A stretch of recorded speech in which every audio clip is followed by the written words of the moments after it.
이스라엘 자손의 패장들이 너희의 매일 만드는 벽돌을 조금도 감하지 못하리라 함을 듣고 화가 몸에 미친 줄 알고 그들이 바로를 떠나 나올 때 모세와 아론이 길에 선 것을 만나 그들에게 이르되 너희가 우리로 바로의 눈과 그 신하의 눈에 미운 물건이 되게 하고 그들의 손에 칼을 주어 우리를 죽이게 하는도다. 여호와는 너희를 감찰하시고 판단하시기를 원하노라. 모세가 여호와께 돌아와서 고하되 주여 어찌하여 이 백성으로 학대를 당케 하셨나이까? 어찌하여 나를 보내셨나이까? 내가 바로에게 와서 주의 이름으로 말함으로부터 그가 이 백성을 더 학대하며 주께서도 주의 백성을 구원치 아니하시나이다. 여호와께서 모세에게 이르시되 이제 내가 바로에게 하는 일을 내가 보리라. 강한 손을 더함으로 바로가 그들을 보내리라.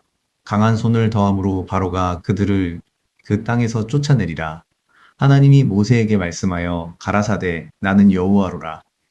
내가 아브라함과 이삭과 야곱에게 전능의 하나님으로 나타났으나 나의 이름을 여호와로는 그들에게 알리지 아니하였고 가나안 땅 곧 그들의 우거하는 땅을 주기로 그들과 언약하였더니 이제 애굽 사람이 종을 삼은 이스라엘 자손의 신음을 듣고 나의 언약을 기억하노라. 그러므로 이스라엘 자손에게 말하기를 나는 여호와라. 내가 애굽 사람의 무거운 짐 밑에서 너희를 빼어내며 그 고역에서 너희를 건지며 편팔과 큰 재앙으로 너희를 구속하여 너희로 내 백성을 삼고 나는 너희 하나님이 되리니 나는 애굽 사람의 무거운 짐 밑에서 너희를 빼어낸 너희 하나님 여호와인 줄 너희가 알지라. 내가 아브라함과 이삭과 야곱에게 주기로 맹세한 땅으로 너희를 인도하고 그 땅을 너희에게 주어 기업을 삼게 하리라. 나는 여호와로라 하셨다 하라.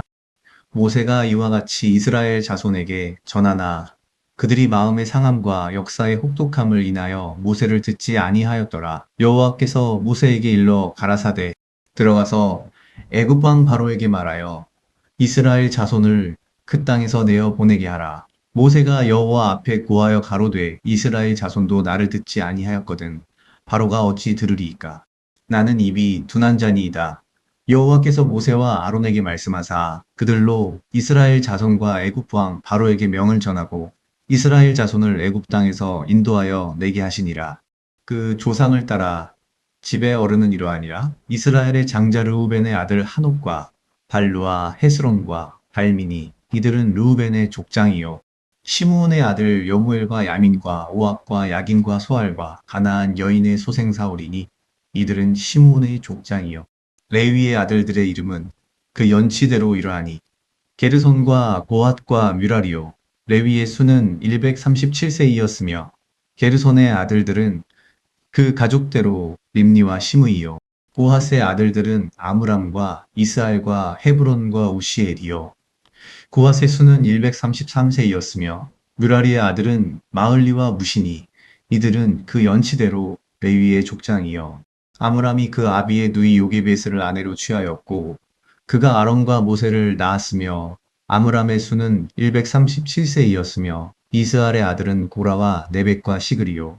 우시엘의 아들은 미사엘과 엘사반과 시드리요. 아론이 암미나답의 딸 나손의 누이 엘리세바를 아내로 취하였고 그가 나답과 아비우와 엘르아살과 이다말을 낳았으며 고라의 아들은 아실과 엘가나와 아비아삽이니 이들은 고라 사람의 족장이요. 아론의 아들 엘르아살이 부디엘의 딸 중에서 아내를 취하였고 그가 비느하스를 낳았으니 이들은 레위 사람의 조상을 따라 가족의 어른들이라. 이스라엘 자손을 그 군대대로 애굽 땅에서 인도하라 하신 여호와의 명을 받은 자는 이 아론과 모세여. 애굽 왕 바로에게 이스라엘 자손을 애굽에서 내어 보내라 말한 자도 이 모세와 아론이었더라. 하나님의 말씀에 순종하며 나아갔음에도 상황이 더 나빠질 때 우리는 당혹감을 느끼곤 합니다. 이스라엘 백성은 더 가혹한 노동에 시달려리, 시, 누, 누, 누, 아, 할,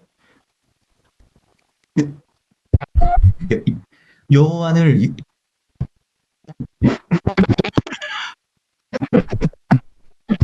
우리 역시 삶의 현장에서 간절히 기도하고 애썼음에도 문제가 풀리기는커녕 더 꼬여버리는 순간을 마주할 때가 있습니다.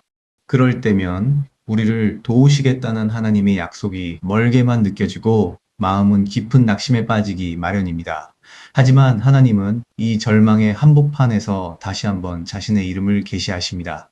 이전 조상들에게는 전능한 하나님으로 알려졌으나 이제는 언약을 반드시 이루시는 여호와로 자신을 나타내십니다.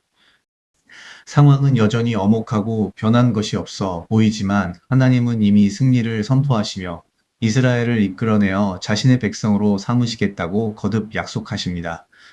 우리의 시선은 눈앞의 고난과 바로의 위협에 고정되어 있지만 하나님의 시선은 이미 완성될 구원과 약속의 땅을 향해 있습니다.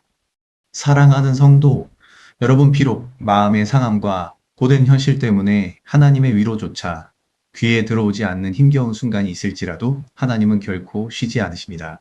성경에 기록된 족보의 긴 이름들은 하나님의 구원 역사가 막연한 신화가 아니라 실제 역사의 현장에서 구체적인 사람들을 통해 차근차근 진행되어 왔음을 증명합니다. 둔하다고 주저하는 모세와 연약한 아론을 끝내 세워 사용하신 것처럼 보잘것없어 보이는 우리의 삶의 궤적 또한 하나님의 거대한 구원 계획 속에 소중히 포함되어 있습니다. 오늘 우리에게 주어진 환경이 어떠하든 신실하신 하나님은 여전히 우리를 통해 자신의 일을 이루고 계심을 신뢰해야 합니다. 오늘의 우리가 알게 될 것들이 될 수 있습니다. 감사란 과거가 아닌 미래에 대한 감사에서 시작해야 합니다. 다 같이 기도하시겠습니다. 하나님 아버지, 말씀에 따라 살아가려 할수록 때로는 더 큰 난관에 부딪히며 실망할 때가 많음을 고백합니다.